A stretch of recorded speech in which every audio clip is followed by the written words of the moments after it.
Tudo bem? Dando continuidade ao nosso ciclo de conferências aqui da Escola de Educação Física e Esporte da USP, eu gostaria de apresentar hoje dois professores, o professor Rômulo, daqui da casa, o Rômulo Bertuzzi, e o professor Tiago Oliveira Borges, ok? Deixa eu apresentar aqui o Rômulo para vocês. Para aqueles que não sabem, ai Jesus. Ô Rômulo, me deu aqui. Não mexe nada aí. Não mexi. Pronto. Tira a mão. Passando. Você que estava passando aí. Não, Safado, pensei que era mágico o negócio. Eu clicava, desaparecia, Tá? O professor Rômulo é professor associado do Departamento de Esporte aqui da Escola de Educação Física.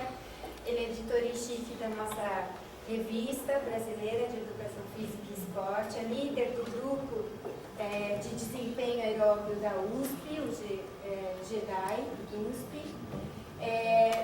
No mestrado, ele reestruturou um modelo matemático proposto no início do século passado para a determinação da contribuição dos metabolismos energéticos durante o exercício, e essa sua aplicabilidade desse modelo matemático que ele estudou teve destaque na Science. Ele ganhou também destaque de teses daqui da USP, pela CAPES.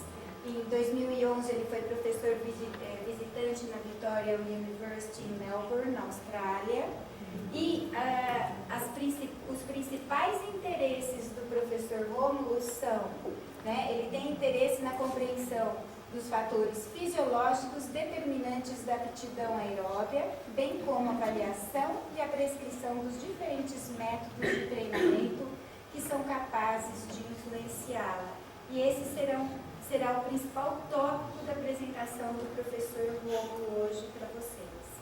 O professor Tiago, ele fez um doutorado na Universidade de Technology em Sydney, na Austrália, no Australian Institute of Sport. Ele tem mestrado em Educação Física na área de desporto e foi graduado na UEL em Londrina, no Paraná. Ele tem bastante experiência na área de educação física, com ênfase em treinamento desportivo e fisiologia do exercício, atuando principalmente nos seguintes temas: canoagem, teoria e metodologia do treinamento desportivo, monitoramento de cargas de treinamento e desempenho. E o Tiago hoje é responsável lá no Esporte Clube Pinheiros pela canoagem, que trabalha aqui na raia também, ok? Então, o enfoque hoje da nossa reunião é mais voltada para o esporte, desempenho. Nós temos esses dois professores que vão apresentar hoje. Eu gostaria de agradecer em nome da Comissão de Pesquisa o aceite e a participação de vocês. Né? Gostaria de lembrar o pessoal para, por favor, assinar a nossa lista de presença, colocando aqui o e-mail de vocês. O certificado vai seguir por e-mail, e também para a gente fazer um levantamento. A gente tem feito um levantamento das pessoas que têm participado, de onde elas vêm e tal, para depois a gente orientar melhor as nossas conferências sempre, né? Baseado no interesse e na presença de vocês. Saber quem é o nosso assunto, tá? Muito obrigada pela presença de todos. Obrigada, professor Rômulo. Passo a palavra. Deixa eu passar aqui também a listinha de presença.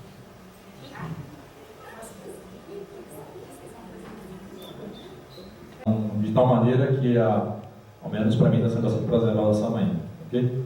Com a Patrícia, um levantamento histórico do que se falava há muito tempo atrás e do que nós sabemos hoje, possivelmente esse senhor que está sendo com a sua foto projetada aqui à direita de vocês, David Hill, Archibald Hill, foi o principal pesquisador dentro dessa temática. Ele dividiu o prêmio Nobel em medicina no ano de 1923, junto com Otto Meyhoff. O Otto Meyhoff, naquela ocasião, demonstrou que o músculo produzia lactato, que era algo extremamente importante para o estado da arte daquele momento, que sabia-se apenas que o lactato era encontrado em uma amostra de leite, daí o nome lactato. O Otto Mayarth demonstrou que o músculo era capaz de produzir lactato, que hoje pode parecer extremamente simplista, mas para a ocasião permitiu uma compreensão melhor da via glucolítica no músculo esquelético.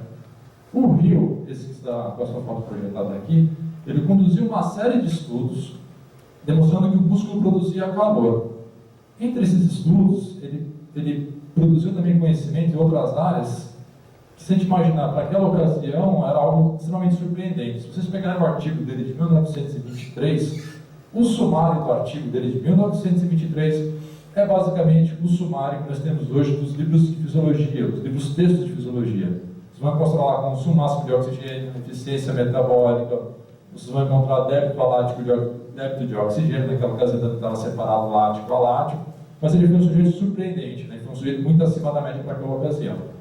Nesse artigo, que eu estou me referindo, em 1923, ele falou de um negócio chamado consumo máximo de oxigênio, ou VO2 máximo. Não é exatamente o VO2 máximo que nós conhecemos do jeito que nós compreendemos hoje, que tem platô, que tem critérios para identificação e assim por diante. O que ele demonstrou naquela ocasião era que durante o exercício intenso, à medida que você elevava a intensidade do esforço, chegava a uma intensidade em que o sujeito conseguia correr por alguns minutos, poucos minutos é verdade, mas em que ele não conseguia captar mais o oxigênio. Naquele momento ele falou, ó, existe o limite superior da capacidade do sistema cardiorrespiratório em captar, transportar e o músculo utilizar o oxigênio.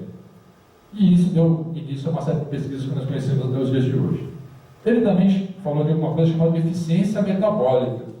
Não é exatamente eficiência no termo físico, né, da relação entre energia e trabalho, mas ele dizia que existia algo relacionado à eficiência, ou seja, como as pessoas utilizam ou transferem a energia química para a energia mecânica. E traduzindo para os dias de hoje, talvez seria algo muito mais próximo da economia de movimento ou da economia de corrida. Bom, estudos iniciados na década de 1960 aproximadamente demonstraram que, além dessas variáveis, existiam outras que também estavam associadas com desempenho. Essa primeira aqui estaria relacionada à capacidade máxima do músculo ressintetizar ATP aerobiamente. Essa daqui, a eficiência, ou seja, quanto de energia está sendo utilizado para realizar um trabalho mecânico. E existiam outros índices chamados limiares metabólicos, mais especificamente o segundo limiar, que pode ser identificado ou por concentrações sanguíneas de lactato pelas trocas respiratórias, no caso do lactato, ele é chamado de OPLA, e no caso das trocas respiratórias, o ponto de compensação respiratória, que em teoria representaria o máximo estado de equilíbrio metabólico do músculo ou do organismo durante o exercício, o que poderia ser uma vantagem.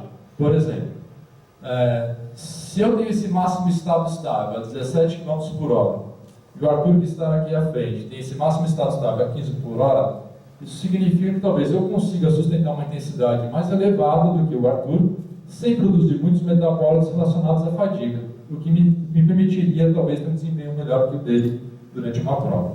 Bom, isso aqui eu acho que é o classicão que as pessoas falam sobre índices fisiológicos, a sua relação com o metabolismo energético ou com a fisiologia do organismo durante o esforço e o desempenho. Curiosamente, estudos publicados no início da década de 1980 demonstraram que não apenas esses parâmetros cardiorrespiratórios ou relacionados ao músculo, metabolismo energético do músculo esquelético, demonstraram que outros fatores também estavam associados. O que esses estudos fizeram na década de 1980? Eles davam treinamento de força para os sujeitos, pegavam um grupo, pensavam nesse auditório, metade treinava força, metade continuava a sua vida normalmente, e observava que esse grupo que treinava a força, especificamente dos membros inferiores, melhorava o desempenho nesses esportes, ou pelo menos no tempo até exaustão de testes de carga constante, dando um indicativo de que o desempenho melhorou. Só que esse grupo que treinou força melhorou o desempenho sem necessariamente mudar nenhuma daquelas variáveis fisiológicas, especificamente o consumo de oxigênio, consumo máximo de oxigênio e os limiares metabólicos. A pergunta é, por que então essas pessoas que treinavam força melhoraram o desempenho sem melhorar aquelas variáveis tradicionais associadas ao desempenho em esportes de longa duração? Curiosamente, possivelmente esse tenha sido o primeiro artigo a descrever dessa maneira, foi o artigo de Rickson de 1980. Quando você pega a discussão desse artigo, é muito curioso o que eles escreveram lá para tentar explicar esses achados, né? Eles falam, ó, seguramente se qualquer um de nós escrever isso hoje num artigo científico, o artigo não será aceito, mas naquela ocasião, possivelmente, por estado da arte, ainda não ser muito grande, né, foi possível te dar essa explicação. No momento, nós não temos explicações quais são os mecanismos responsáveis por essa melhora do desempenho em tarefas predominantemente aeróbias, né, sem mudanças, por exemplo, no VO2 máximo. Isso em 1980. Estudos posteriores demonstraram que, de fato, se eu der um treinamento de força para esses atletas, sem uma redução muito grande do volume de treinamento de endurance, do volume de treinamento aeróbico, o desempenho melhora. Junto com o desempenho, a força, evidentemente, ela aumenta, a taxa de desenvolvimento de força também aumenta, e aí nós temos uma compreensão melhor do que está acontecendo, que o custo energético da corrida está diminuindo e o tempo até exaustão aumentando. Então, existe algum mecanismo por trás que, quando eu faço algum tipo de treinamento de força ou de potência, na maioria das vezes realizado por treinamento biométrico, há uma melhora na economia de movimento, uma melhora da eficiência ou na forma pela qual o seu organismo está transferindo energia química para energia mecânica. Existe, pessoal, diversos mecanismos tentando explicar o porquê que isso acontece. São diversas hipóteses, das quais eu separo didaticamente em 3 grupos. Uma hipótese estrutural, uma hipótese mecânica, uma hipótese neural. A estrutural talvez seja mais conhecida de vocês, né? Então, toda vez que eu treino força, há um aumento da rigidez do complexo músculo-tendão. Nós sabemos que esse complexo ele age no sistema de mola, então toda vez que o músculo entra na fase excêntrica, ele se alonga, armazena energia elástica. Toda vez que ele volta para o seu comprimento original ou na fase concêntrica, nós temos essa energia que foi armazenada sendo restituída. É como se nós tivéssemos uma energia mecânica auxiliando a contração muscular sem necessariamente ter um custo energético adicional. É como se fosse um elástico. Então eu alongo ele, a hora que eu solto, a tendência de retornar para o seu comprimento inicial. E o treinamento de força é capaz de maximizar esse processo. Essa é uma hipótese. A hipótese mecânica, ela sugere que, quando eu treino força, a minha força máxima aumenta, como eu tive na slide anterior. Isso significa que cada ciclo de passada, ou a oclusão do vaso sanguíneo vai ser menor do que era antes do treinamento. Nós sabemos que a própria contração muscular ela é capaz de obstruir parcialmente o fluxo sanguíneo do músculo exercitado, e que isso é dependente da força máxima. Estima-se, valores aproximados, que ao produzir uma força de aproximadamente 40% da contração voluntária máxima, o músculo é capaz de comprimir os vasos e praticamente não permitir com que o fluxo sanguíneo chegue até a musculatura exercitada. Então, se eu treino força, toda vez que eu volto a correr, a força que eu estou aplicando em cada ciclo de passada agora é menor do que eu aplicava antes de treinar força. Isso permite que o fluxo sanguíneo mantenha-se pouco alterado durante o exercício físico. Poderia ser uma vantagem desses esportes predominantemente aeróbicos, porque o maior fluxo sanguíneo chega na musculatura exercitada, maior oferta de oxigênio e maior remoção dos metabólicos associados à fadiga. Tá bom? E a terceira hipótese que eu chamei de neural aqui é um mecanismo muito parecido. Então eu aumento a minha força máxima após o programa de treinamento de força. Toda vez que eu entro no ciclo de passada, a força aplicada é menor. Consequentemente, o recrutamento das fibras existe uma alteração. Então, como eu estou aplicando o menor percentual de força, após o treinamento de força, estima-se que eu esteja recrutando mais fibras de contração lenta do que eu recrutava antes do treinamento de força.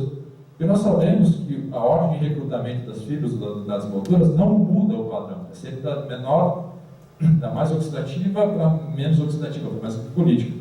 Esse padrão não muda, mas o quanto que vai ser recrutado de cada uma delas é dependente da força máxima. Então, se eu aplico uma contração em que exige um alto percentual da força máxima, é mais provável que eu recrute as fibras de contração rápida.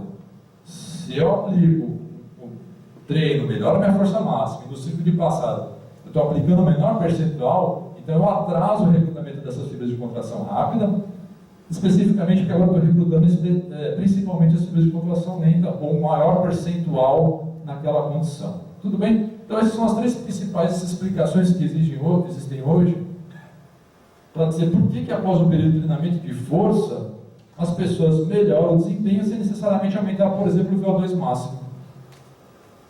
Bom, estudos relativamente mais recentes, talvez no início desse século, um pouco mais para cá, têm demonstrado que outras variáveis, como por exemplo a percepção subjetiva do esforço, também é importante sobretudo em tarefas em que a velocidade é autorregulada. Vou fazer um parênteses aqui. Até hoje, pessoal, o que a fisiologia do esporte fez foi conduzir testes de carga até exaustão.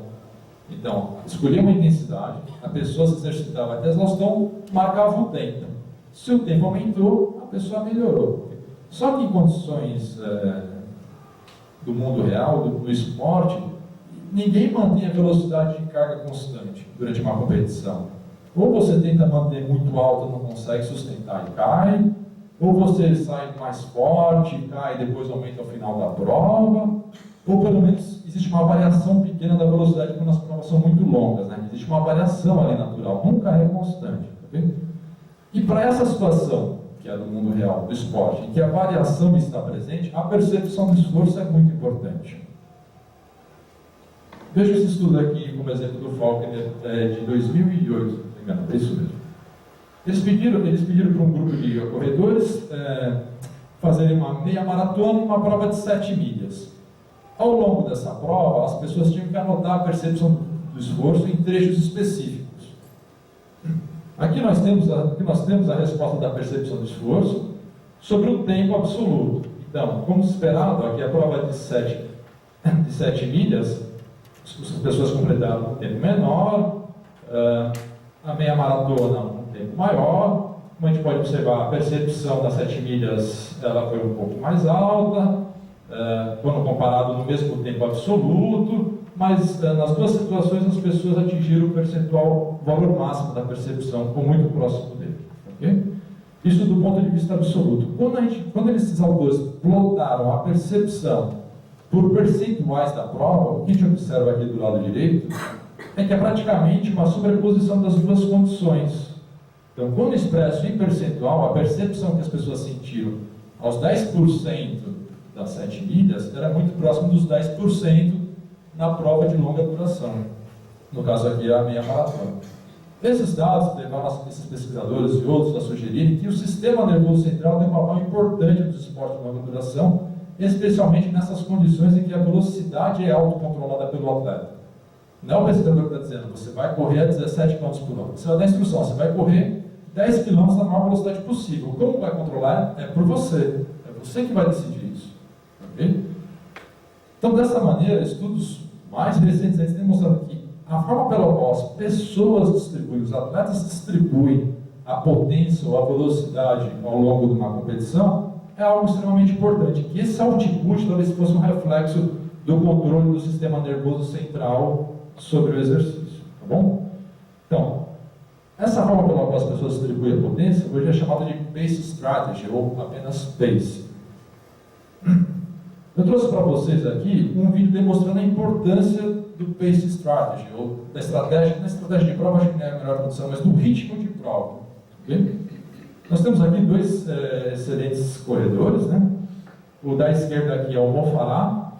Eu vou mostrar um videozinho para vocês da final olímpica em Londres. Eu vou fazer o papel do primo chato, já vou contar o final para vocês aqui que vai acontecer. Quem vai ganhar vai ser o Mo Farah. Por que eu estou contando o final para vocês? Para vocês ficarem atentos na forma pela qual o Mo Farah distribuiu a velocidade, o ritmo de prova ao longo da final olímpica. Okay?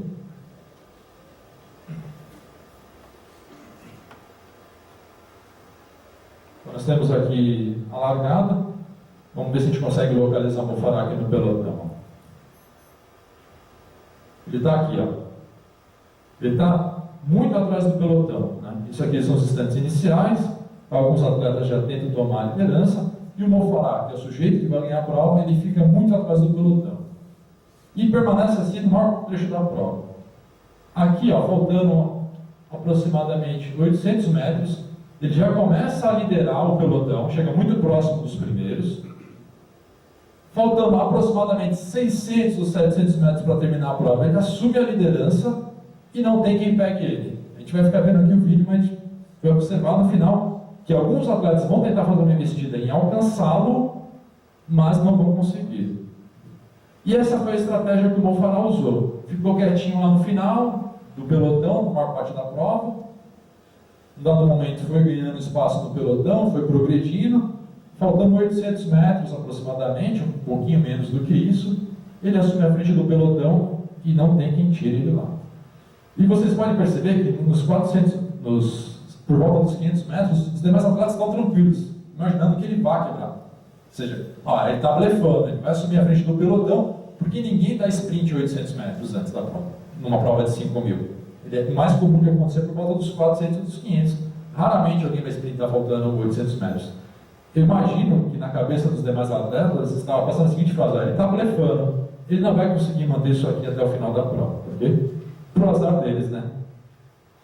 E vocês podem reparar que eu vou falar, assumiu a liderança desde os 800 metros finais e não tem quem tire ele de lá. E os atletas perceberam que ele ia ganhar, né? Tenta apertar o ritmo e não consegue.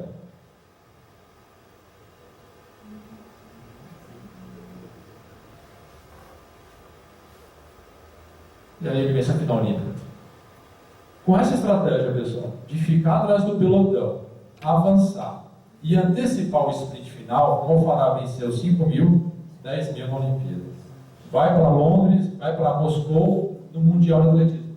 Vence de novo os 5.000 e os 10.000 adotando a mesma estratégia, se tornando, acho que, o segundo corredor da história do atletismo a ganhar a final olímpica e o Mundial na sequência.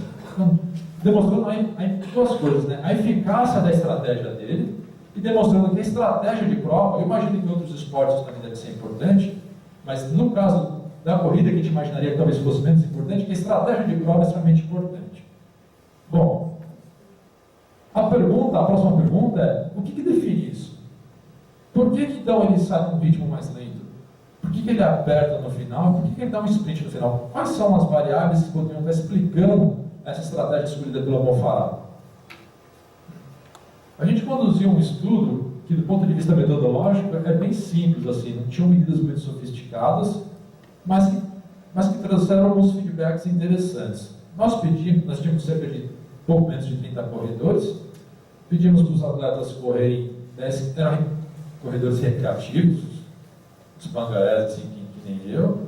Pedimos para ele correr na maior velocidade possível os 10 km, e medimos a percepção do esforço e o tempo nessa prova.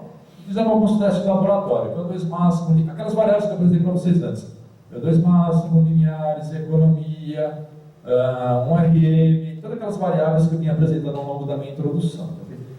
Daí separou a prova em 3 trechos. Os primeiros 400 metros, entre os 400 até os 9.600 e nos últimos 400 metros. E para cada um desses trechos, a gente rodou uma stepwise, um modelo de regressão múltipla. Só relembrando rapidamente, esse modelo tenta selecionar quais são as variáveis que estão explicando o desempenho naquele trecho específico. Porque a pergunta era essa: o que está explicando no comecinho da prova? O que está explicando no meio da prova? O que está explicando no final da prova? Esse modelo selecionou para a fase inicial apenas a percepção do esforço. Ou seja, nos 400 metros iniciais, a única variável que estava explicando a velocidade adotada pelos atletas era a percepção do esforço. Nesse trecho intermediário, entre os 400 e 9.600, as variáveis selecionadas foram a velocidade de pico na esteira, o VO2 máximo e o teste de 1RM. Ou seja, nós teríamos aqui uma variável eminentemente fisiológica, que é o VO2 máximo, que daria uma ideia dessa taxa máxima de ressíntese de ATP pelo metabolismo aeróbico. Uma variável que é quase exclusivamente neuromuscular, e uma variável que é mista, que ela tem componentes neuromuscular e metabólicos envolvidos. Okay? E ao final, a percepção subjetiva do esforço. Perdão, a velocidade de pico na esteira, que é esse misto entre variáveis metabólicas e neuromuscular. Olhando para essa figura, nós propusemos que o desempenho, ou seja, a estratégia de prova adotada por esses atletas, ela não é puramente fisiológica, ela não é puramente perceptiva, puramente psicológica, e talvez existam fases em que variáveis perceptivas são mais importantes, outras variáveis neuromusculares e metabólicas são mais importantes, e outras que neuromusculares são mais importantes ainda, sugerindo então um modelo de controle da estratégia de prova transicional, né, no sentido de que existem trechos em que variáveis são mais importantes do que outros. Talvez seja esse o caso do Mo Farah. Talvez ele consiga sustentar consiga antecipar o sprint dos 5 mil, dos 10 mil, né? Por alguma condição fisiológica relacionada a adaptações neuromusculares ou ao metabolismo anaeróbico proveniente do treinamento físico, que lhe dá essa condição de antecipar e sustentar o sprint durante pelo menos os 800 metros. Ok? E depois a gente propôs. Bom, se esse modelo que a gente propôs está correto, modelo transicional, né? Não é nem só fisiológico, nem só perceptivo, afetivo, assim por diante, então talvez algumas intervenções poderiam ser aplicadas e mudar trechos específicos da prova. Antes de falar da quantidade de tempo para vocês, eu queria chamar a atenção para dois aspectos sobre os estudos que são feitos na ciência do esporte. Existe uma diferença entre o mundo ideal e o mundo real, né? O mundo ideal, ou quase real para a pesquisa, você tenta isolar as variáveis intervenientes e analisa as variáveis de saída de interesse. Só que nós sabemos que na situação real, a condição de competição é muito diferente. Entre elas, a presença de outros competidores.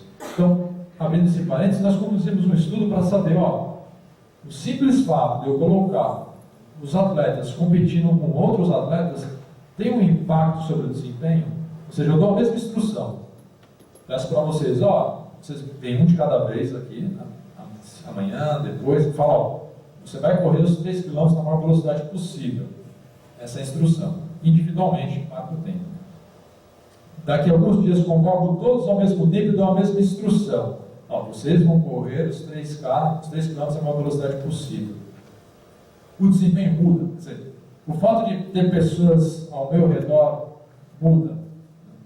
Esse aqui foi um estudo, foi uma iniciação científica que foi conduzida sob a minha supervisão, demonstrando que muda, que o ser humano é um bicho muito estranho de verdade. O simples fato de ter alguém ao lado dele é capaz de melhorar o desempenho numa prova de 3 km. Não tinha mais, em teoria, não tinha mais nada interferindo nessas duas condições. Okay? Nós testamos isso, observamos que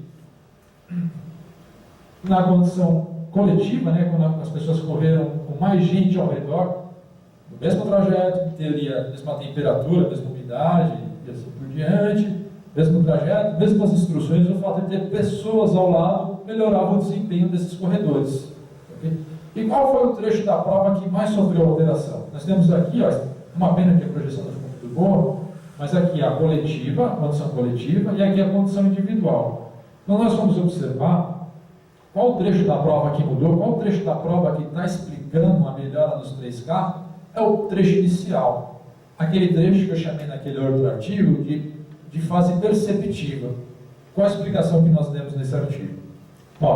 É muito provável que numa condição de corrida coletiva, por alguma razão externa ao ser humano, provavelmente algo relacionado à competição, ele adota uma saída mais rápida, fast start, ele adota uma saída mais rápida do que ele é capaz de adotar numa condição individual. Por que ele é capaz de fazer isso? Porque os sinais fisiológicos ainda estão baixos dos sinais internos. À medida que ele vai percorrendo, vai passando o tempo, esses sinais fisiológicos continuam altos, provavelmente devem chegar informações do sistema nervoso central, dando algum feedback para ele do tipo, se você mantiver essa intensidade por muito tempo, você não vai completar a prova, ou você vai fazer um tempo pior do que você fez na condição individual. Então, nesse caso, a percepção está baixa no início, porque os sinais fisiológicos internos estão baixos. À medida que eu vou correndo, aumenta a ventilação, provavelmente uma queda do pH muscular. São todas informações que são enviadas para o sistema nervoso central, baseado em experiências prévias. Ele deve fazer alguma comparação, dizendo, se você mantiver dessa forma, você não vai completar a prova. E a partir, então, depois do início, após os 500 metros, há uma similaridade das velocidades adotadas. Okay? Então, parece que por esse estudo, está apenas um estudo, é verdade, mas que existe, de fato, uma zona perceptiva e que ela é sensível a sinais externos. Colegas, informações, motivação, alguma coisa assim do tipo. Okay? Música. Todo mundo, muitas pessoas gostam de correr ou ouvir música, né? Seu treino. Esse foi um estudo que foi conduzido pelo professor Adriano, com o qual tive a oportunidade de colaborar. Mas que ideia era essa? Testar os 5 km ouvindo música. Isso melhora o desempenho? Melhorando o desempenho, em que trecho da prova novamente vai melhorar o desempenho? Okay? O título ali já é autoexplicativo, né? Que altera a fase inicial. Se a gente observar aqui, não referi a esse trecho aqui da prova, novamente, a música, um sinal externo, está melhorando a prova em trechos específicos, ou seja, na saída, onde novamente é provável que naquela zona da prova os sinais externos estão baixos. Então o sinal externo é capaz, o sinal externo pense isso como competidor, música, alguma coisa que não é produzido pelo próprio organismo. O sinal externo é capaz de sobressair aos sinais internos, porque os sinais internos estão baixos. Okay? E a mensagem importante desse paper aqui também é que você pode usar o seu tocador MP3 na fase inicial. Depois você pode desligar, porque ele não tem nenhum efeito sobre o seu, ao menos sobre o seu desempenho ou percepção. Alongamento. Uma outra intervenção muito comumente utilizada pelas pessoas do dia a dia.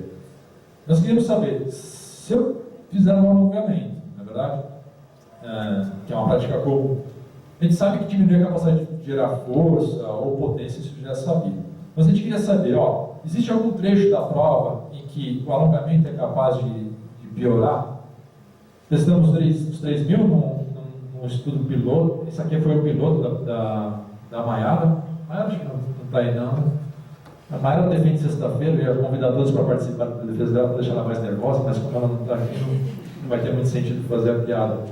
Mas esse é um estudo, foi um piloto da tese dela, e a gente queria saber, se eu alongar, qual trecho da prova está piorando? Ok?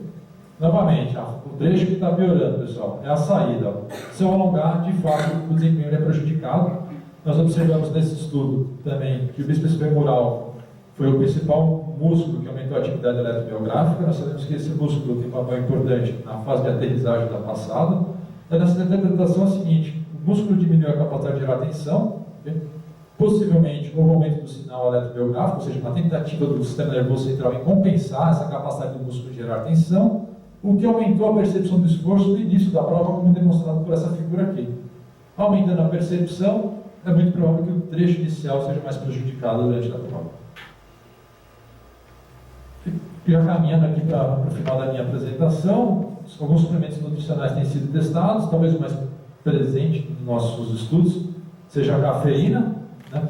Ou seja, nós dando cafeína, nós sabemos que a cafeína tem diferentes efeitos diferentes mecanismos que explicam o seu efeito ergogênico, desde mecanismos relacionados à liberação de cálcio, atividade, aumento da contribuição do metabolismo anaeróbio, ou bloqueador dos receptores de adenosina no cérebro, que diminuiria a percepção do esforço. Mas nós fizemos isso. Temos uma dose de cafeína, uma dose já, acho que está em torno de 5 a 6 mg por peso corporal das pessoas, e queríamos saber que trecho da prova que a cafeína estava mudando o desempenho. A gente sabe que a cafeína melhora, mas a gente queria saber que trecho da prova a cafeína estava melhorando. Pelo demonstrado nessa figura aqui do artigo do Halmrich, aqui a potência total, né, que foi produzida durante o exercício, na situação cafeína, a gente pode observar que os sujeitos mantiveram nesse trecho aqui da prova, ou seja, na fase intermediária, uma potência mais alta. Isso ocorreu sobretudo porque aumentou a contribuição do metabolismo anaeróbio nesse trecho da prova. Voltando àquele estudo lá das fases, das fases do controle da estratégia de prova, seria uma fase que talvez o metabolismo anaeróbio de fato teria alguma relevância. Dali para o final dos 10K, ou para o final do esporte predominantemente aeróbio, o metabolismo anaeróbio tem a sua maior contribuição nesse trecho. Okay? Bom, quais são as conclusões então, que nós podemos tirar a partir desses achados ou dessas ideias? Que, de fato, parece que existe diferentes zonas, né, ou diferentes fases de controle da estratégia de prova.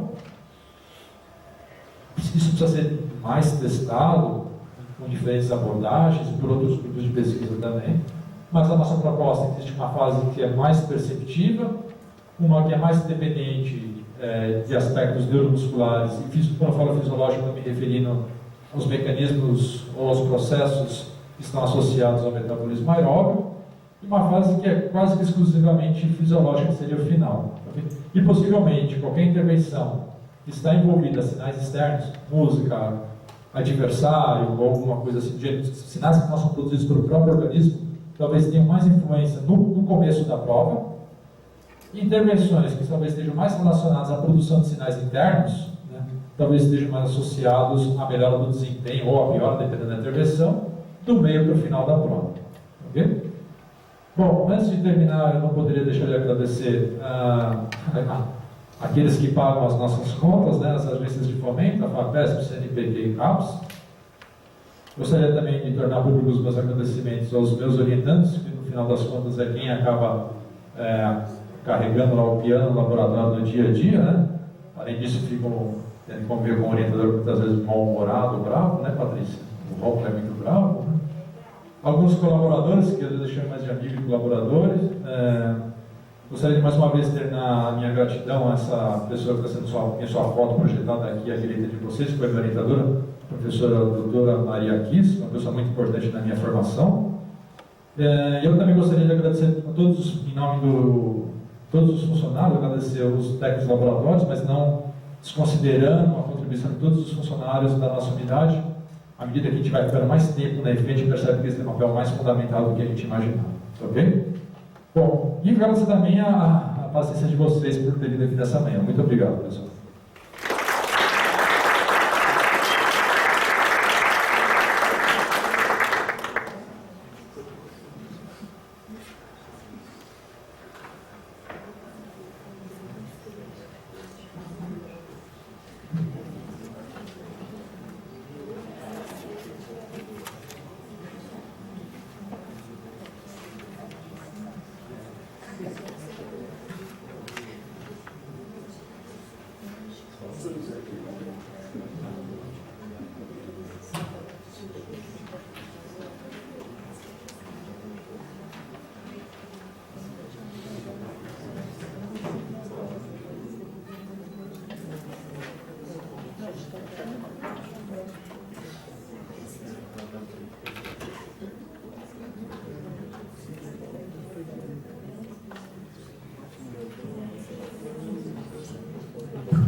Bom dia a todos. Inicialmente, queria agradecer a professora Patrícia pelo convite. A gente se conheceu ali na Raio Olímpica mesmo, ela dando as remadinhas dela. Por acaso, eu sou um amante da canoagem há muito tempo e fiquei muito feliz de ver uma pessoa aqui da comunidade da USP também está frequentando lá, estimulando não só os alunos, mas qualquer pessoa que tenha vontade de remar e faça parte da comunidade da USP, que a raia está aberta para todos vocês. Basta chegar lá, conversa com o professor Christian e vão dar umas remadinhas, que é muito, muito prazeroso. A Patrícia está aqui para não me deixar enganar.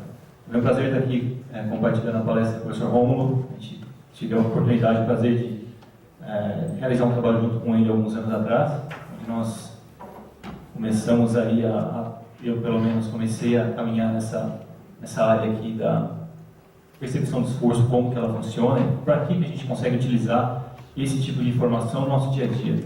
É muito aquela coisa que a ciência está longe da prática. Acho que cada ano que passa, esse gap entre a prática e a ciência básica está diminuindo. É uma coisa muito gratificante para a gente que tenta sanar nossas dúvidas aí por meio da pesquisa, né? A minha fala aqui é muito mais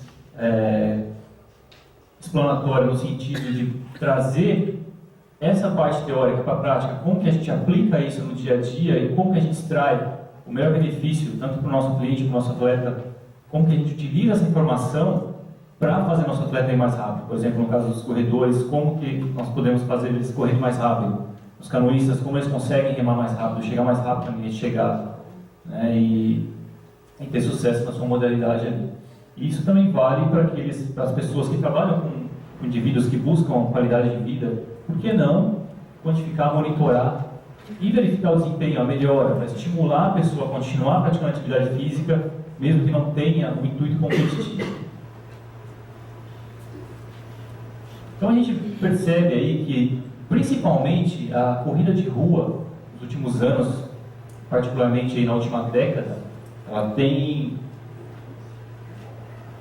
se mostrado um ganho de popularidade tremendo, substancial. E não somente a corrida de rua, mas atividades que têm uma predominância da aptidão aeróbia, elas vêm junto com o crescimento da popularidade. Às vezes as pessoas não gostam muito de correr, elas decidem nadar, fazer uma prova de natação em águas abertas. Ou mesmo, agora aqui no Brasil, tem aí a prova da Volta de São Paulo, que é uma prova nos moldes aí do Tour de France, ou mesmo da Volta da Espanha, do Giro da Itália, que é uma prova de estágios que percorre todo o estado de São Paulo. É uma prova muito bacana. Eu, como não podia não deixar de fazer, trazer a sardinha um pouco para o meu lado, né? Eu estou envolvido com a canoagem desde os meus 13 anos de idade, hoje 34 anos, então já são mais de 20 anos de contato com a modalidade, como atleta, como treinador, como cientista e como entusiasta e apaixonado pela modalidade. E, correntemente, como a professora disse, eu estou trabalhando no Esporte Clube Pinheiros e nosso departamento é de remo e canoagem. Então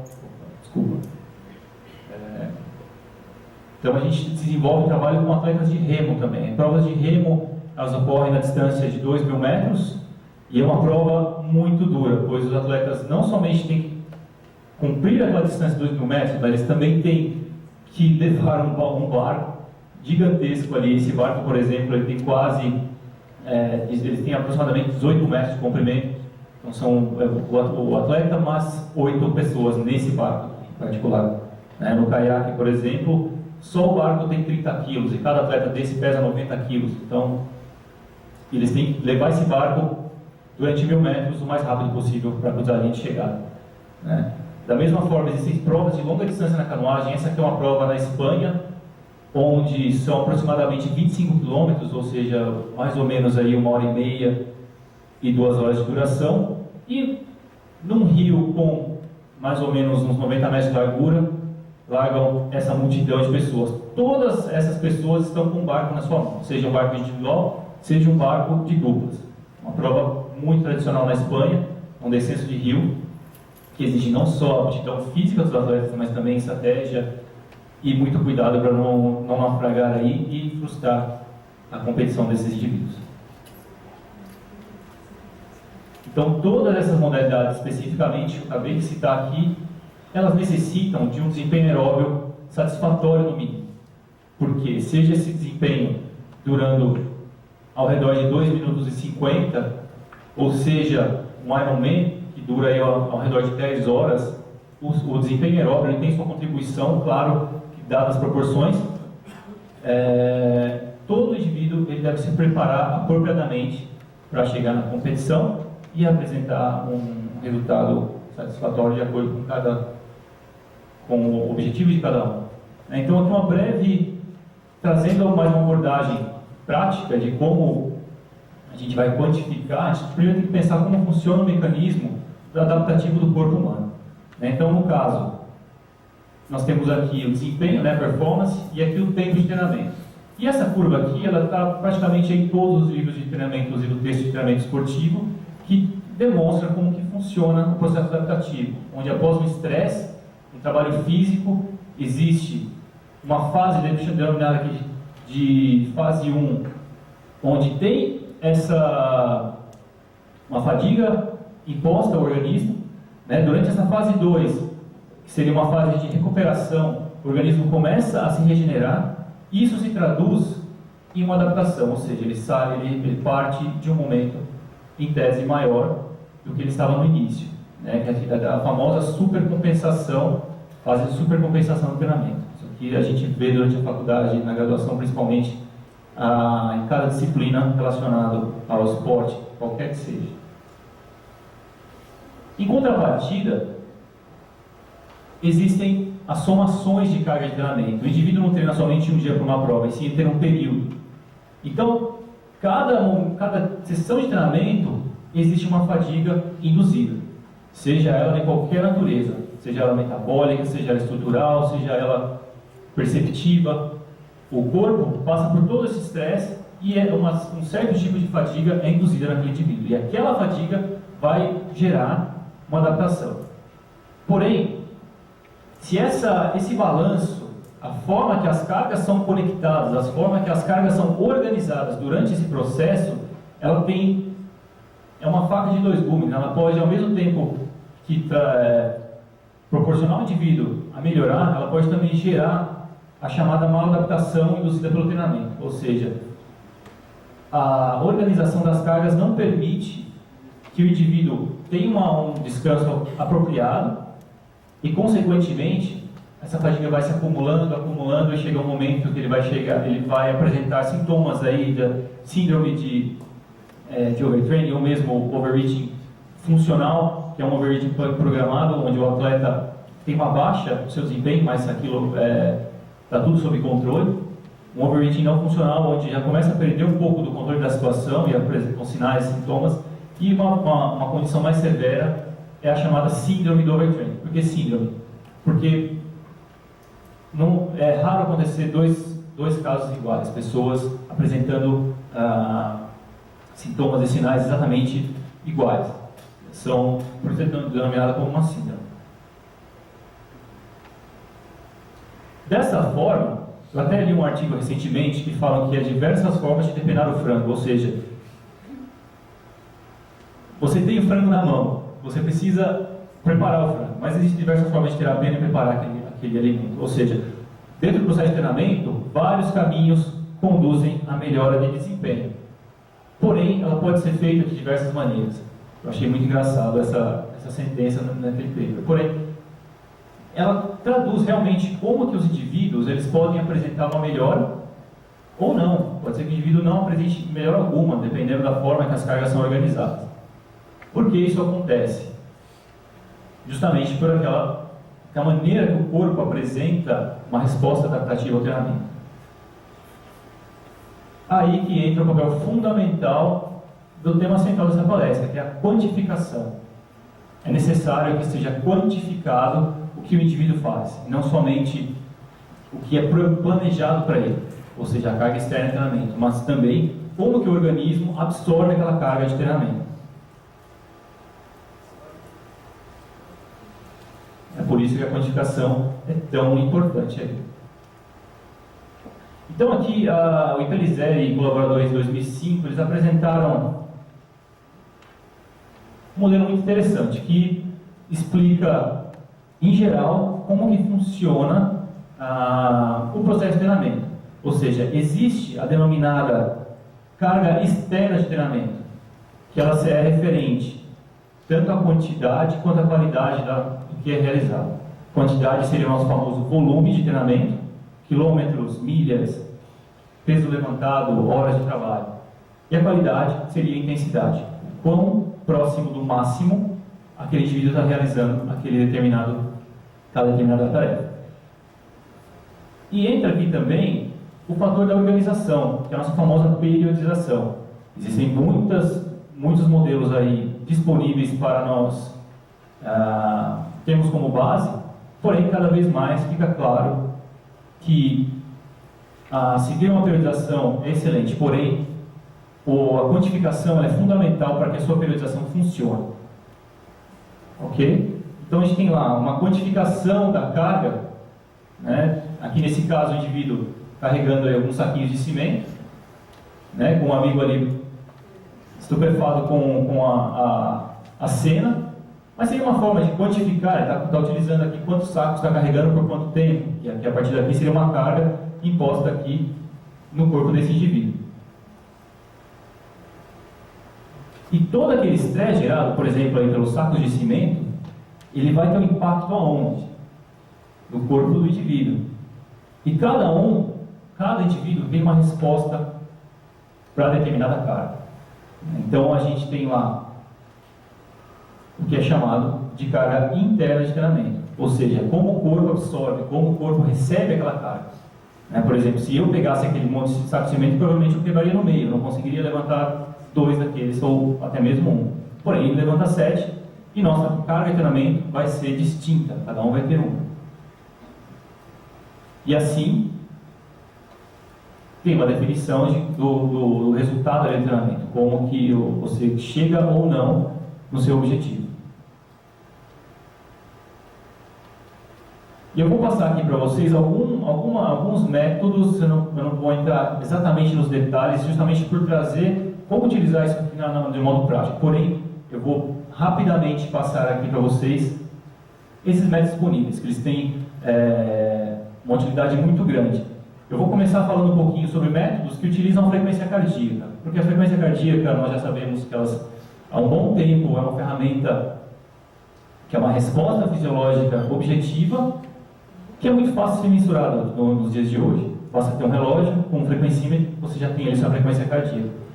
Mas muitas vezes a frequência cardíaca ela acaba sendo um pouco subutilizada, ela só é utilizada ali para ou contar a caloria da estimativa que a caloria que o relógio te proporciona, ou mesmo para você monitorar o que está acontecendo ali durante a sua atividade. Mas a gente pode explorar muito mais a frequência cardíaca como uma ferramenta muito útil para quantificação de treinamento. Então tem lá um método denominado de Training Impulse. Na verdade, eles utilizam uma sigla chamada de TRIMP, que é uma unidade que representa a carga interna de treinamento. Ou seja, ela vai demonstrar, ela vai te permitir registrar o que aquela sessão de treinamento determinada gerou de estresse no organismo. E assim você vai somando, conforme eu vou mostrar nas próximas figuras. A fórmula da determinação dos TRIMPs, essa aqui, ela é uma forma um pouco mais generalizada, porque ela utiliza uma fórmula para homem e uma fórmula para mulher, baseado em alguns parâmetros. Então, por exemplo, para o homem, vocês vão fazer o seguinte cálculo: vocês vão pegar a duração da sessão em minutos, vão multiplicar essa duração pelo delta da frequência cardíaca do exercício, ou seja, vai pegar a frequência média da sessão como um todo, vai subtrair isso da frequência cardíaca de repouso. Esse resultado vocês vão dividir pela subtração da frequência cardíaca máxima pela frequência cardíaca de repouso. Isso aqui é básico para os dois, tanto para homem quanto para mulher. Entretanto, o Y ali da fórmula, nesse caso, é um fator para dar um peso nesse tipo de método. Por quê? Para não dar uma importância muito grande para aquelas atividades de baixa intensidade e longa duração, para gerar uma carga de treinamento muito maior que aquelas cargas de intensidade maior e curta duração. Isso aqui é mais uma correção.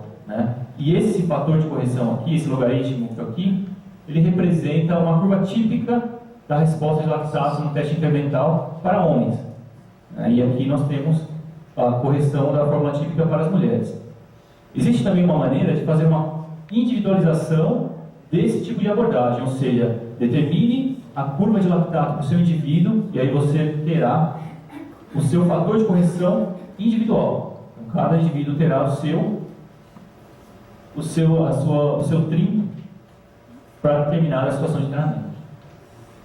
Porém, alguns estudos já demonstraram que o trabalho que você tem para individualizar a carga, ele não é, quando comparando, utilizando a fórmula generalizada, utilizando a fórmula individualizada, a diferença não é substancial.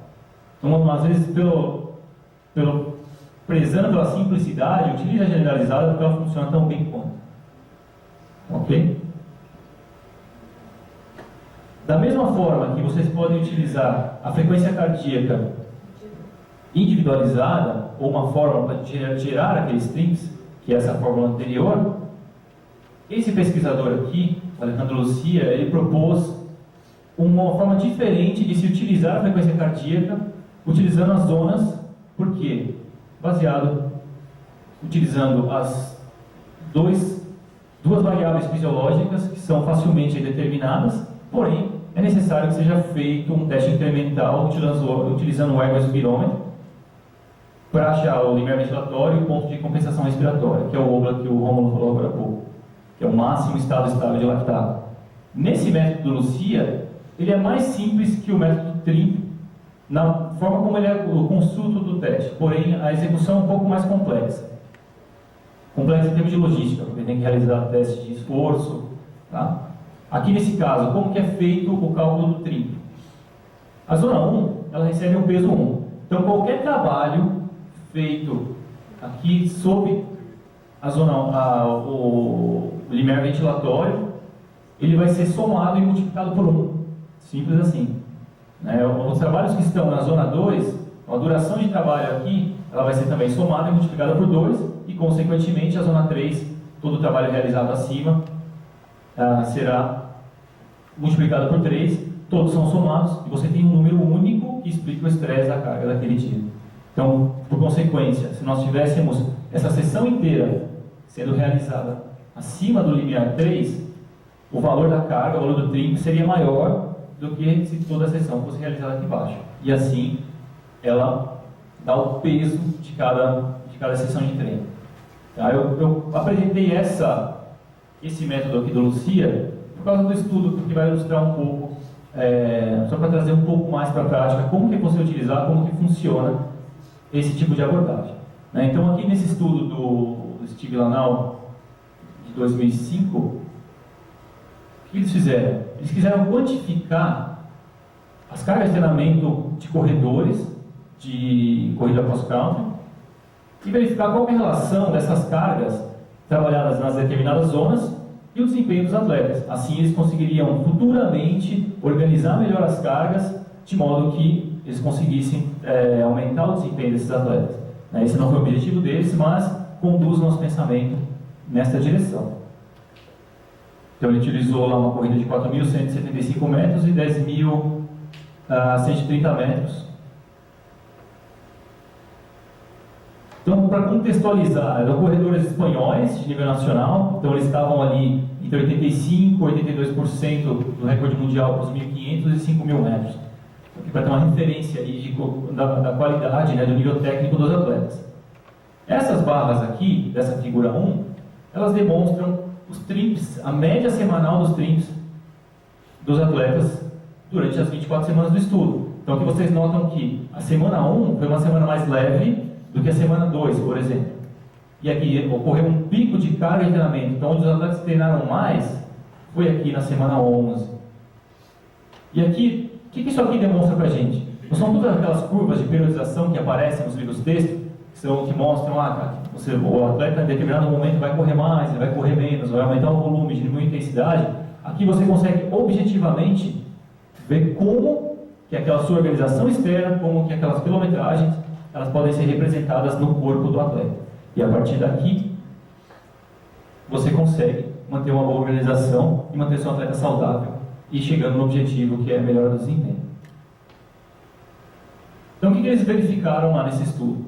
Que os atletas, aqueles corredores, eles realizaram 71% do treinamento deles naquela chamada zona 1. Lembra que eu mostrei para vocês na figura, o limiar ventilatório? Porque o treinamento aqui, os pesquisadores não tiveram intervenção experimental no estudo, eles simplesmente descreveram o que aconteceu. Então aqueles atletas tipicamente correram mais na zona 1, em nível de limiar ventilatório. Traduzindo aqueles 2 milimols, então uma intensidade baixa, bastante treino realizado naquela distância, naquela intensidade. Com poucos treinamentos aqui na zona 2 e treinamentos menores ainda, quantidades menores na zona 3. O que eles verificaram?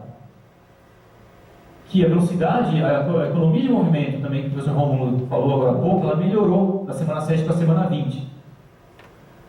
Na velocidade de corrida da zona 2. E da mesma forma, melhorou aqui na velocidade de corrida da zona 3. E isso eles treinaram muito mais em zona 1. Mas como que isso explica esse tipo de comportamento? Como eles melhoraram nas outras zonas?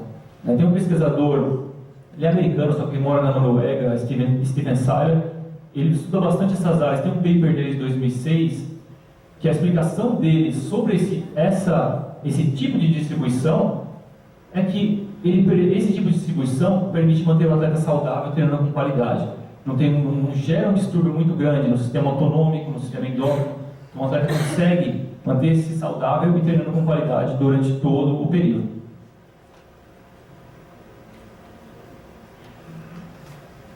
E eles verificaram também que a quantidade de treinamento realizada naquela zona de baixa intensidade, ela teve uma relação grande, aliás, muito grande aqui, né? Embora, se a gente for muito conservador, não teve uma significância estatística, mas uma correlação de 0,7 para os 4.000 metros, mas essa correlação aumentou para 0,97 quando foram 10.000 metros. Então, é uma evidência, é uma tendência que treinamentos realizados em zonas de baixa intensidade permitem que o indivíduo corra mais rápido distâncias em corridas de longa distância.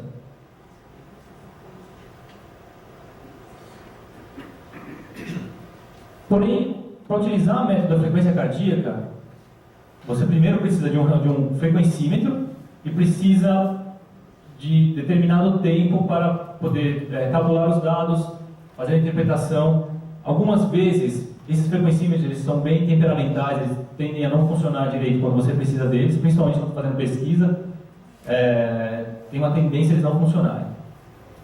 Então, um pesquisador chamado Carl Foster, ele propôs a utilização da percepção subjetiva do esforço, como que o indivíduo percebia aquele determinado estresse e utilizar aquilo como o estresse gerado e a determinação da carga de treinamento. Então, aqueles trinks lá, eles vão se tornar algo semelhante a esta figura, porém, você utiliza a percepção subjetiva da sessão. Então, como que funciona esse método? Ele é bem simples. Basicamente, o treinador apresenta essa escala de percepção de esforço, que vai de 0 a 10, mas também ela pode ocorrer, o estudo dela permite taxar além de 10. Isso aqui é um estudo porque essa escala foi inicialmente proposta como uma escala de percepção de dor. Tá?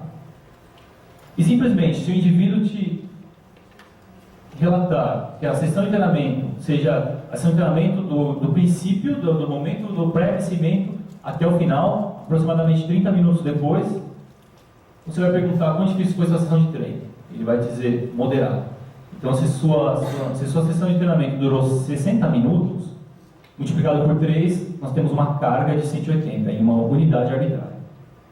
E assim, você monitora cada sessão e você tem lá também a sua resposta dinâmica individualizada da carga de treinamento. A grande vantagem de utilizar a percepção do esforço é que exercícios de alta intensidade e baixa intensidade, eles têm eles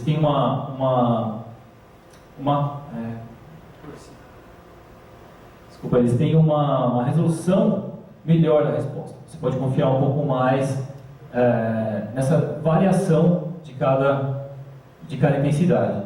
Como o professor mostrou até que um estudo muito interessante, onde percentualmente a resposta da percepção era muito parecida. Então, a percepção ela tem esse fator em favor da sua utilização. Por exemplo, eu como trabalho com canoagem, com remo, a gente sofre muita influência da ambientes externos, vento, frio, calor. Então, a percepção também leva isso em consideração. Além da carga de treinamento, você pode também quantificar a variação da carga durante a semana, ou seja, se os treinos estão muito parecidos, se os treinos estão um pouco parecidos, se tem uma variação lógica ou não, você calcula a monotonia da carga de treinamento, que eu já vou mostrar como fazer, e também o que eles chamam de strain, que é o quanto a carga ela tem um impacto no organismo do indivíduo. Por exemplo, uma carga de treinamento muito monótona, que não tem uma variação muito grande, ela tem uma tendência a gerar um acúmulo de fadiga maior. E aquele acúmulo de fadiga, ele pode trazer aquela mala adaptação daquele do segundo slide que eu mostrei para vocês. Então, você pode utilizar, por exemplo, em atleta de futsal. Porque fica muito mais fácil terminar a sessão, os atletas vão saindo da quadra, o treinador simplesmente pergunta como foi a sessão e ele registra. Ele sabe do tempo de duração e aquilo se torna fácil e rápido para ele quantificar e monitorar e ver o que está acontecendo com cada atleta, né? O que acontece de problemas com modalidades coletivas? Muitas vezes os atletas fazem todos o mesmo treinamento. E muitas vezes alguns atletas começam a responder muito bem e outros começam a apresentar lesão ou não conseguem manter o ritmo, não conseguem acompanhar os atletas durante todo o período de preparação. Por quê? Porque cada indivíduo responde de acordo com a sua capacidade. Então aqui nesse estudo, por exemplo, eles quiseram verificar a influência que a da aptidão aeróbia, utilizaram lá o VO2 máximo, sobre as respostas das cargas internas de treinamento em jogadores de futsal de nível estadual, na primeira divisão do Brasil. O que eles verificaram? Que tanto a média das cargas de treinamento registrada durante todo o período, como o total da quantidade de treinamento que foi realizado, aqueles atletas que apresentaram uma maior aptidão aeróbia, que apresentaram uma melhor, vamos dizer, que eram melhores, tinham um VO2 máximo mais alto, eles registraram uma carga de treinamento menor, ou seja, eles tinham uma percepção do esforço menor por uma consequência de serem fisicamente mais capazes de tolerar aquele tipo de esforço. Ok? E agora, como que nós podemos utilizar isso no nosso dia a dia? Né? Essa figura aqui é de um canoísta, que eu fiz um trabalho com ele há uns 14 meses, né, onde ele treinou. Tem uma faixa aqui, as barras vermelhas são as cargas de treinamento, ele utilizou o método de seção percebida do esforço, então aqui é a percepção dele vezes o tempo, tá? Então cada barra dessa representa uma sessão de treinamento. Aqui um treinamento mais caracterizado como aqui nós chamamos de treinamento de base, onde tinha baixa intensidade, longa duração, né? E aqui quando começou um período um pouco mais específico, ou seja, as cargas de treinamento aumentaram devido a um aumento na intensidade. Se vocês olharem aqui, essa linhazinha azul, ela ficou um pouco, aqui na figura ficou ruim, mas se você vê a oscilação da intensidade, notadamente esse período aqui, ele acaba sendo um pouco maior, a intensidade nesse período ela acaba sendo um pouco maior que nesse período e, consequentemente, as cargas de treinamento são um pouco elevadas.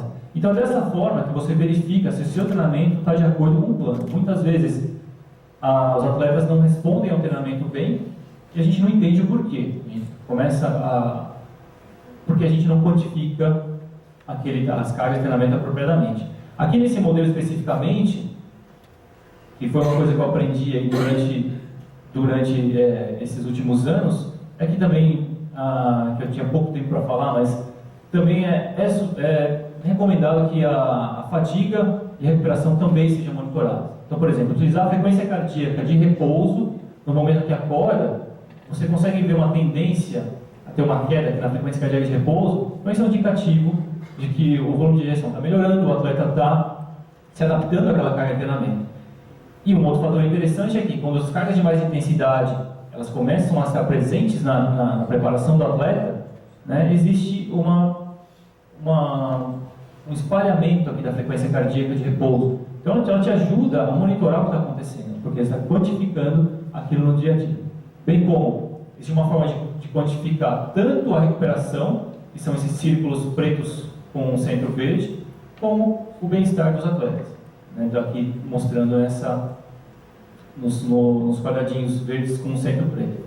E com isso, o treinador consegue verificar a dinâmica, se as cargas de treinamento estão condizentes, com a resposta do atleta está condizente com o que foi planejado.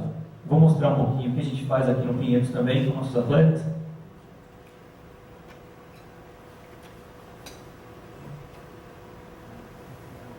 Que é uma ferramenta muito simples, super simples de fazer, mas que é muito útil no nosso dia a dia lá.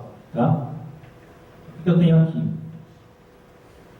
Essa aqui é uma base de dados dessa temporada.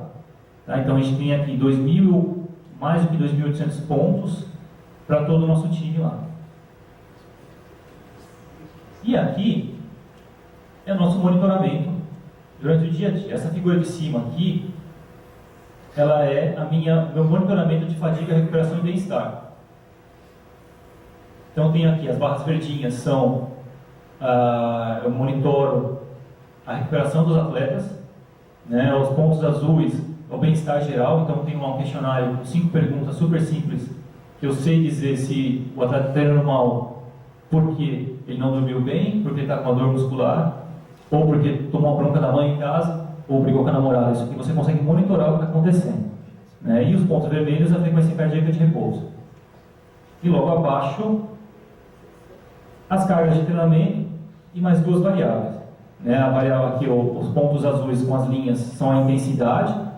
Então existe uma proposta que naquela escala de percepção de esforço de 0 a 4, exatamente os pontos 4 e 6, eles são as âncoras dos nossos limiares metabólicos. Então eu consigo, pela percepção, ter uma ideia se os atletas estão realizando os treinamentos nas zonas de trabalho pré-determinadas pelo treinador.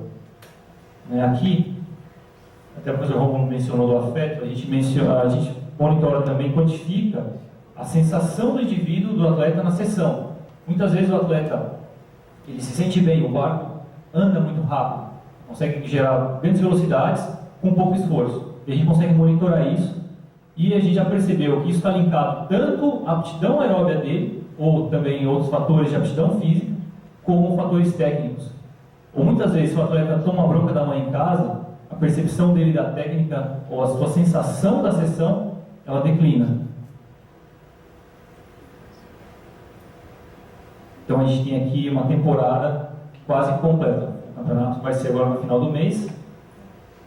E aqui no final disso tudo, que a gente vai olhar para isso aqui, vai detectar o que foi certo, o que foi errado, o que funcionou bem, o que não funcionou, qual atleta respondeu bem, qual não respondeu, e a gente vai começar a planejar para o ano seguinte. Então eu tenho muitos atletas que eu sei que eu posso colocar mais carga de treinamento, enquanto outros que eu preciso dar mais dias de descanso para ter uma resposta parecida, né? E por fim, além de monitorar a carga do treino, obviamente existem aí os famosos testes fisiológicos, onde a gente faz testes incrementais no ergômetro e a gente monitora a aptidão física deles durante toda a temporada. E assim, uma forma muito prática. Como que eu coleto toda essa informação? Eu vou lá no nosso famoso Google, existe uma opção lá para fazer formulários, você pega e configura o formulário da maior forma que você quer, e o atleta com seu telefone, ele pega e registra a informação em qualquer lugar que ele estiver e já manda para mim. Isso já vem direto para essa planilha, e eu só clico em atualizar, eu já tenho minha figura e meu mapa tudo deixado para atleta. Tá bom? Basicamente era isso, eu espero que vocês tenham gostado. Obrigado, João, pelo convite. Foi um prazer.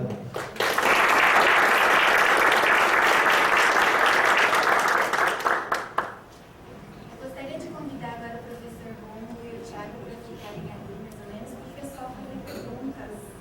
A gente põe uma cadeirinha aqui.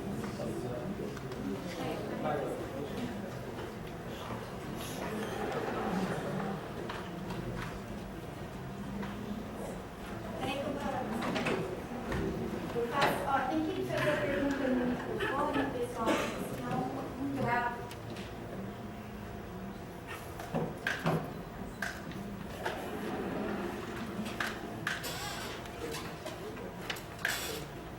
Tudo certo.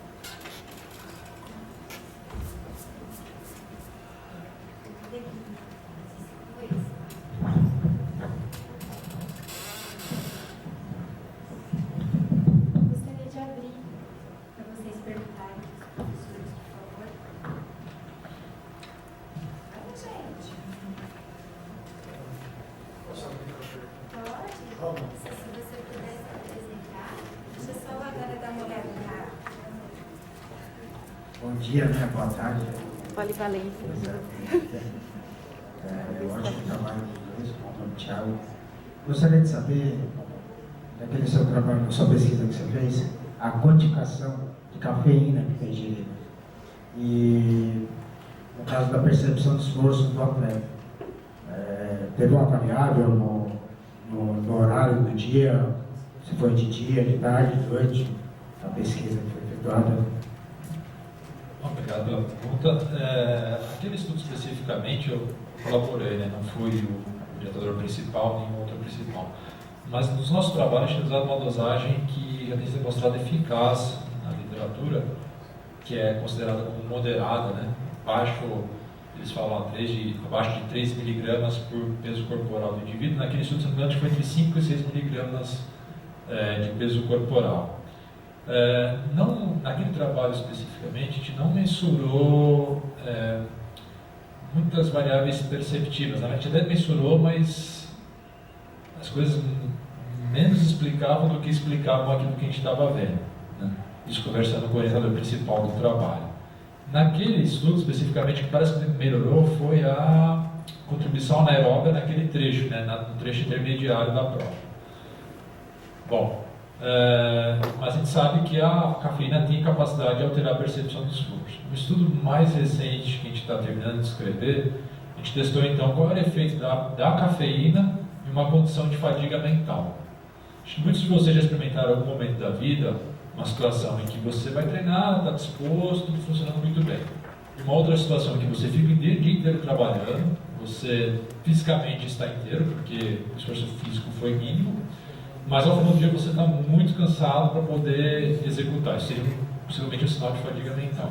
Nesse estudo, por exemplo, que a gente induziu a fadiga mental por uma tarefa cognitiva e deu cafeína para as pessoas, o desempenho foi melhorado não pela contribuição anaeróbica, mas pela menor percepção da fadiga naquela condição.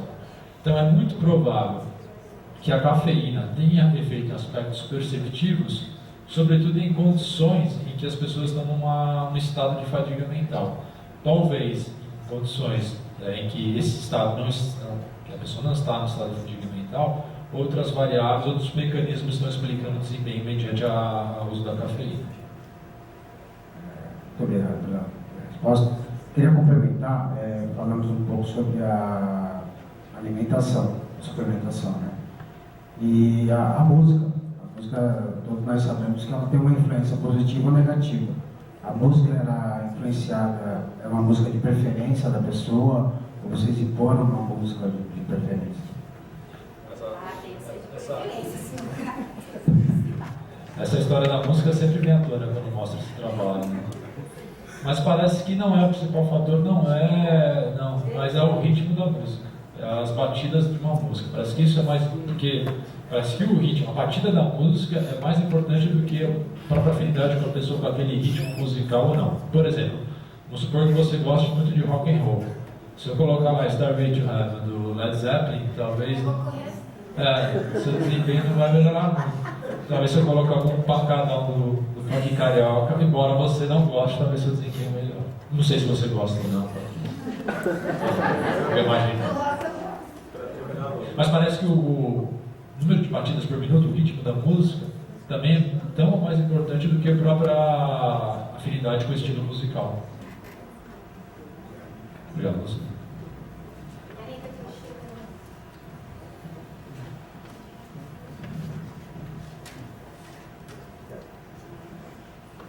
Professores, primeiramente, boa tarde, parabéns pela apresentação de vocês. Meu nome é Wellington, sou estudante do UNITA. Eu fiquei com uma dúvida aqui que eu achei bem curiosa, essa questão da pessoa conseguir distribuir a força e a potência durante o ritmo de uma prova, por exemplo. No caso do atleta que venceu aquela prova em Londres, aquela forma de distribuição significa que toda a prova ele vai conseguir fazer a mesma distribuição de força e potência, de acordo com os treinamentos que ele fizer, as alterações fisiológicas, neuromusculares, durante um tempo, até a próxima prova, por exemplo, ele vai utilizar sempre a mesma estratégia? O que tem acontecido nas últimas provas, ele ganha tudo daquele jeito. E aí tem acontecido fatos mais curiosos ainda. Bom, ele ganhou recentemente, ele também houve algumas acusações de doping do Mo Farah recente. Mas vamos supor que esse não é o fator principal. Vamos supor que foi só acusações e que, de fato, ele não se dopou.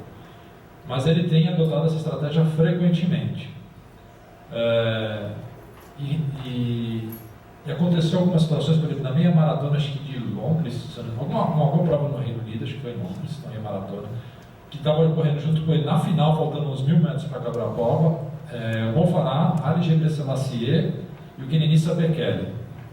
Possivelmente, os outros dois que eu citei, o Mo Farah é esse da prova que tive. O Kenenisa Bekele é o atual recordista dos 10.000, para 26 e 17, se eu não estou enganado. E o... Desculpa, Kenenisa Bekele. E o Haile Gebrselassie é o, seguramente, um dos 3 maiores corredores da história. Sabendo que o Mo Farah ia sprintar faltando 800 metros, adivinha o que eles começaram a fazer? Antecipar o sprint.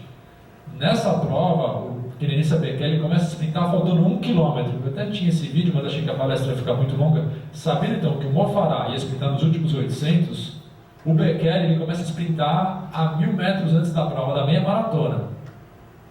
E é muito curioso porque ele está sprintando e a todo momento que ele está correndo, ele está olhando para trás. Porque ele sabe, e ele fica tentando monitorar o seu adversário. Porque ele sabe que se estiver muito próximo, nos últimos 800 metros, o Mo Farah é quase infalível. A pergunta é, por que ele é tão bom nos últimos 800 metros? Por que ele é tão bom no sprint final? Baseado naquele estudo, pelo menos a gente mostrou, é muito provável que esse aumento da potência no final da prova esteja muito relacionado com variáveis neuromusculares ou do metabolismo anaeróbio, que seriam importantes para a manutenção da potência muito alta. Então, o que ele tem feito? Ele fica numa estratégia conservadora, se poupando no meio do pelotão atrás, não deixa o pessoal desgarrar muito, mas também não usa o seu recurso, e ao final ele sprinta. Isso demonstra o quê? Que não é apenas importante você ter um alto VO2 máximo, não é apenas importante você ter um alto limiar, não é apenas importante você ter uma grande força muscular. O que é importante na situação do esporte, desses esportes, é como você gerencia esses recursos, que é o que ele faz muito bem. Ótimo, professor, muito obrigado. Bom, boa tarde, eu sou Paulo Bonito, acho que a maioria não conhece. Obrigado, João e Thiago, pela palestra. Eu acho que ia ser interessante, né, que eu, a Patrícia Vilamar, a gente dá aula de fisiologia e bioquímica, onde, na verdade, é um ingrediente do treinamento físico, né? Não é uma coisa exclusiva do treinamento físico, que é um peso muito forte, eu diria, né? O que fica bastante evidente que o treinamento físico, além dos aspectos bioquímicos, fisiológicos, tem esses aspectos externos, né? Não só no dia da competição, como no dia do treino, né? E eu cheguei a treinar com grandes treinadores, eu não fui um grande atleta, mas cheguei a treinar no próprio Pinheiros, na época que treinavam grandes corredores lá. E uma coisa que me chamou a atenção, o Thiago mostrando o monitoramento dos atletas no treino, é que o professor Carlão ele tinha uma percepção que quando o atleta não estava bem, ele não deixava o atleta correr sozinho. Porque o corredor de longa distância às vezes treina muito sozinho, né? E ele não deixava, porque justamente essa coisa de ele tinha que ir em grupo, ele tinha que treinar com outras pessoas para ter essa coisa da motivação, da competição, né? Então, isso é uma coisa que me chama a atenção. Como é que, Thiago, você observaria isso? Ou seja, o que o seu atleta está reportando, tem alguma coisa a ver ele estar no grupo, estar sozinho? Vocês têm essa preocupação? Bom, obrigado pela pergunta. Nesse ponto, até essa pesquisa que o Romulo mostrou, eu achei muito interessante. Quando eles colocaram os indivíduos para fazer o esforço sozinhos e em grupo, aquela percepção, não só da competitividade, mas a percepção de alguém ditando o ritmo, ou seja, alguns indivíduos poderiam ter tentado ser mais agressivos, largado mais forte, ou alguns utilizaram os outros como uma referência para depois fazer a sua abordagem final, né? Mas no caso do treinador que coloca o atleta para treinar com outros, é que eu falo para os atletas, né? Existem todos os prós e contras de treinar sozinho e treinar em grupo. E esse é um dos fatores que são os prós, que é a motivação, e o atleta, por instinto, por natureza, ele não gosta de chegar atrás. E se o atleta não está bem, e ele vai treinar sozinho, o treino, a qualidade do treino ela é diminuída. Ao passo que, quando isso por experiência, isso é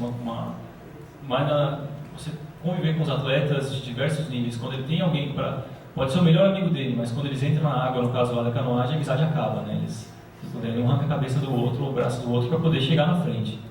Então, o ponto da percepção seria muito mais motivacional, nesse aspecto, ao meu ver, do que um aspecto fisiológico, assim, é uma coisa muito mais do comando subconsciente do indivíduo ali no momento do que uma resposta fisiológica ou um acúmulo de fadiga por si só. Tchau, tem uma pergunta para você. Estava perguntando para a Patrícia ali, se dava para fazer essa pergunta. Nós temos aqui alunos, estou vendo alguns alunos de graduação e os de pós, mais para os alunos de graduação. Tem o pessoal do bacharelado em esporte que vai trabalhar mais com atleta, tem o pessoal da educação física que vai trabalhar mais com condicionamento físico e tal. Você recomendaria essa estratégia de tríplice, de acompanhamento para pessoas fazendo condicionamento físico, para o pessoal que vai ser personal ou pretende? Absolutamente sim. Porque quantificação é você colher, saber se o seu investimento está te dando resultado. Então, para saber se aquilo que você está investindo no indivíduo está te trazendo lucro, está te trazendo alguma coisa de benefício. Né? Então, a quantificação, o monitoramento é fundamental não somente para os atletas, mas também para pessoas buscando qualidade de vida, exercícios, como uma forma de manter a saúde. Porque é uma forma, o treinador não precisa esperar os seus 2 meses do programa para saber se o programa está funcionando para aquele indivíduo. Mas sim, com o monitoramento, com a quantificação, ele consegue fazer um ajuste instantâneo na carga que ele está aplicando para a pessoa. Muitas vezes, indivíduos precisam de pouca coisa para melhorar. Mas muitas vezes, no caso dos atletas, para um atleta melhorar 1 segundo, ele tem que treinar 6 meses, muito. Então, a partir da quantificação, ele auxilia o treinador, seja treinador de nível olímpico, seja treinador de qualidade de vida, ele auxilia o treinador não somente a conhecer o seu cliente, conhecer o seu atleta, mas também extrair o máximo da sua programação. Então, é uma forma de otimizar tanto o tempo, como otimizar o processo adaptativo e manter o indivíduo saudável e treinando bem o tempo todo. Posso fazer uma pergunta de curiosidade? Por que eu vejo mais idoso fazendo remo e quase não vejo idoso fazendo canoagem? Ai, será que é bias daqui? Qual que você está praticando, Patrícia? Olha que você mal educada, tá tudo bem, tá? Foi só curiosidade. Idoso assim, ó, acima dos 60. Que o remo, ele foi a fundação da raia veio a partir do remo, né? A raia foi construída acho, na década de 50, 60. Eram diversos laguinhos, eles uniram todos, fizeram um retângulo de 2.200 metros por 90 metros de largura, e os clubes que remavam no Rio Tietê passaram a cada vez mais fazerem parte aqui da raia, e quando o rio estava completamente poluído, não tinham de remar e vinham para a raia. Então começaram com os clubes de remo. Então essas pessoas que são mais velhas, elas já vêm desde aquela época. Né? As pessoas mais velhas da canoagem, a canoagem começou aqui na USP, acho que se não me engano, em 1984, 85, mas só se desenvolveu mesmo na metade da década de 90 para cá. E muitas daquelas pessoas que remavam na década de 90, eu por exemplo, estou começando a voltar para remar agora.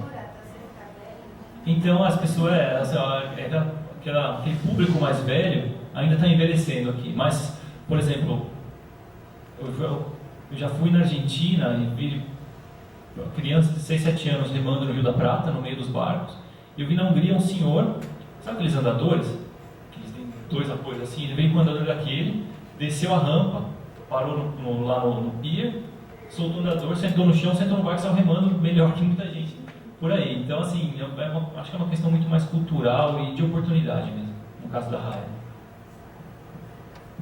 Vocês têm mais alguma pergunta dos professores? Gente, se ninguém tem pergunta, eu agradeço aos dois pela apresentação. Em nome da Comissão de Pesquisa, muito obrigada. Daí, gente...